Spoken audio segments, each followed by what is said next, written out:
اخلاق ہیں جو ادب سے گری ہوئی حرکات کیا کرتے تھے. حضرت صلی اللہ علیہ وسلم کے مقام کو نہیں پہچانتے تھے.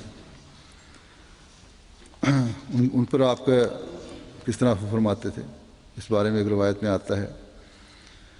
حضرت انس رضی اللہ عنہ روایت کرتے ہیں کہ میں نبی صلی اللہ علیہ وسلم کی میت میں تھا. آپ نے ایک موٹے حاشیے والی چادر زیب تن کی ہوئی تھی. ایک بدوی نے آپ کی چادر کو اتنے زور سے کھینچا کہ اس کے حاشیے کے نشان آپ کے کندھے پر پڑ گئے.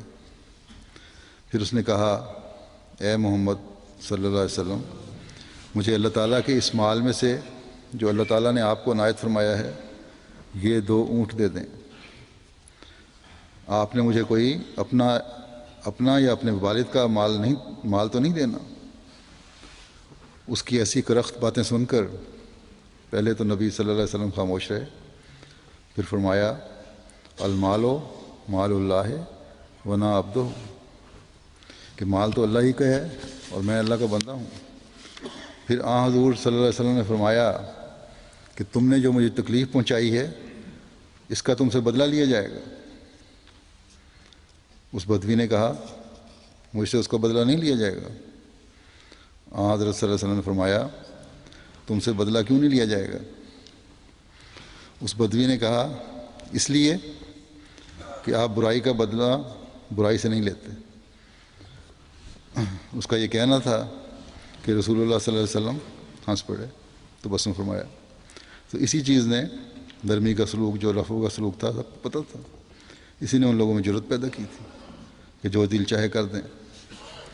پھر حضور صلی اللہ علیہ وسلم نے ارشاد فرمایا کہ اس کے مطلوبہ 2 اونٹوں میں سے ایک اونٹ پر جو اور دوسرے پر کھجوریں لاد دیں، اور وہ اس کو عنایت فرمائیں.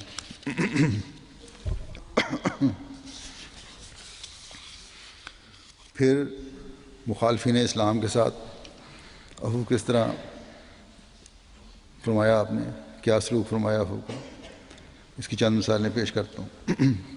حضرت انس رضی اللہ تعالیٰ عنہ روایت کرتے ہیں کہ قریش مکہ کے 80 آدمی رسول اللہ صلی اللہ علیہ وسلم اور آپ کے صحابہ پر نماز فجر کے وقت اچانک جبل تنیم سے حملہ آور ہوئے.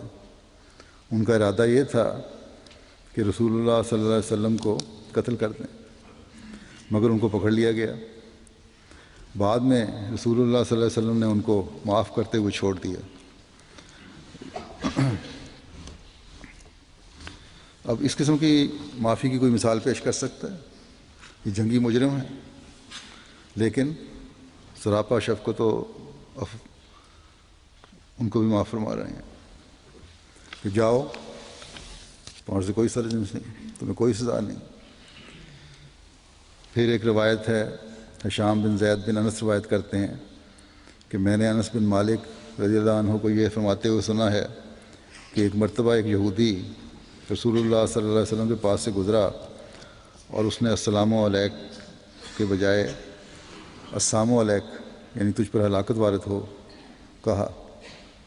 پھر رسول اللہ صلی اللہ علیہ وسلم نے صحابہ کو مخاطب کر کے فرمایا تمہیں پتہ چلا ہے کہ اس نے کیا کہا تھا؟ پھر حضور صلی اللہ علیہ وسلم نے بتایا کہ اس نے السلام علیک کہا تھا. صحابہ رضوان اللہ علیہم نے یہودی کی حرکت دیکھی تو حضرت صلی اللہ علیہ وسلم سے دریافت کیا کیا ہم اس کو قتل نہ کر دیں؟ حضور صلی اللہ علیہ وسلم نے فرمایا کہ نہیں، اسے قتل نہیں کرنا.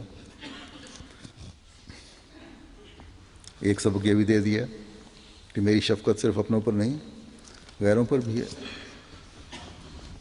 جو مجھ پر ظلم کرنے والے ہیں ان پر بھی ہے.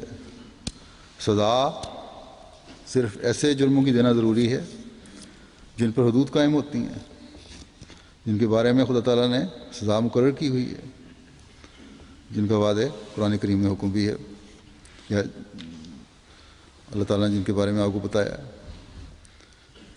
پھر آپ اور آپ کے صحابہ کو ایک یہودیہ نے گوشت میں زہر ملا کر کھلانے کی کوشش کی اور اقبال جرم کرنے کے باوجود آپ نے اسے معاف فرما دیا.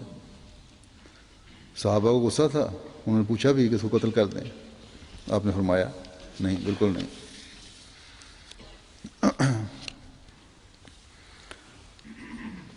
وحشی کی ایک لمبی روایت ہے، حضرت حمزہ رضی اللہ عنہ کو جنگ احد میں شہید کرنے کے بعد کہتے ہیں کہ میں مکہ میں واپس آ گیا. اس نے حضرت حمزہ کو شہید کیا تھا اور یہیں اپنی زندگی کے دن گزارتا رہا، یہاں تک کہ مکے میں ہر طرف اسلام پھیل گیا. پھر میں طائف چلا گیا. طائف والوں نے رسول اللہ صلی اللہ علیہ وسلم کے پاس اپنے سفیر بھیجے اور مجھے کہا کہ حضرت صلی اللہ علیہ وسلم سفیروں سے انتقام نہیں لیتے. چنانچہ میں بھی طائف والوں کے سفیروں کے ساتھ ہو لیا، یہاں تک کہ میں رسول اللہ صلی اللہ علیہ وسلم کی خدمت میں حاضر ہو گیا. جب حضور صلی اللہ علیہ وسلم نے مجھے دیکھا تو دریافت کیا، کیا تم وحشی ہو؟ میں نے کہا جی میں وحشی ہوں. حضور صلی اللہ علیہ وسلم نے فرمایا، تم نے ہی حمزہ کو قتل کیا تھا؟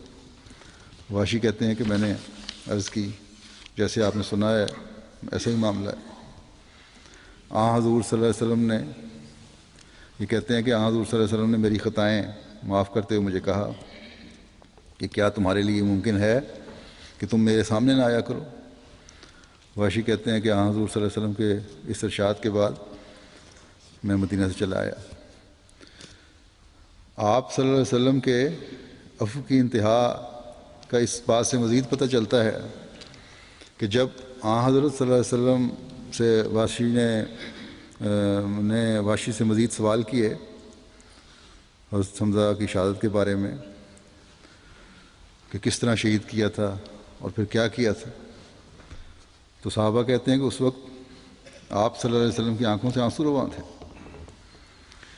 اپنے چچا کی یاد تازہ ہونے پر یقیناً یہ آنسو نکلے ہوں گے. وہ چچا جس نے ابو جہل کے مقابلے میں آپ کا ساتھ دیا تھا اور آپ کے حق میں کھڑے ہوئے تھے، لیکن حضرت حمزہ کے قاتل سے قدرت رکھنے کے باوجود شفقت اور عفو کا سلوک فرمایا آپ نے اور وحشی کو معاف فرمایا. فتح مکہ کے بعد حضور صلی اللہ علیہ وسلم نے اکرمہ رضی اللہ عنہ بن ابو جہل کے قتل کا حکم دیا تھا، کیونکہ یہ جنگی مجرم تھا. قتل کا حکم اس لیے دیا تھا اور اس کی وجہ یہ تھی کہ وہ اور ان کا والد نبی صلی اللہ علیہ وسلم اور مسلمانوں کو تکلیف پہنچانے میں سب سے زیادہ شدت اختیار کرنے والے تھے. جب اکرمہ کو یہ خبر ملی کہ نبی صلی اللہ علیہ وسلم نے اس کے قتل کا حکم دے دیا ہے تو وہ یمن کی طرف بھاگ گیا. اس کے پیچھے پیچھے اس کی بیوی جو اس کی چچا زاد تھی اور حارث بن ہشام کی بیٹی تھی اسلام قبول کرنے کے بعد گئی. اس نے اسے ساحل سمندر پر کشتی میں سوار ہونے کا منتظر پایا، انتظار میں کھڑا تھا کشتی آئے تو میں سوار ہو کر جاؤں یہاں سے. ایک روایت یہ بھی ہے کہ اکرمہ کو اس کی بیوی نے کشتی میں سوار پایا اور اسے اس مکالمے کے بعد واپس لے آئی کہ اے میرے چچا زاد، میں تیرے پاس سب سے زیادہ صلہ رحمی کرنے والے، سب سے زیادہ نیک سلوک کرنے والے اور لوگوں میں سے سب سے بہتر کے پاس سے آئی ہوں، یعنی حضرت صلی اللہ علیہ وسلم کے پاس سے. تم اپنے آپ کو برباد نہ کرو، میں نے تمہارے لیے امان طلب کر لی ہے، آ جاؤ واپس. حضرت صلی اللہ علیہ وسلم تمہیں معاف کر دیں گے، کچھ نہیں کہا جائے گا. اکرمہ اپنی بیوی کے ساتھ واپس آئے اور کہا اے محمد صلی اللہ علیہ وسلم، میری بیوی نے مجھے بتایا ہے کہ آپ نے مجھے امان دے دی ہے.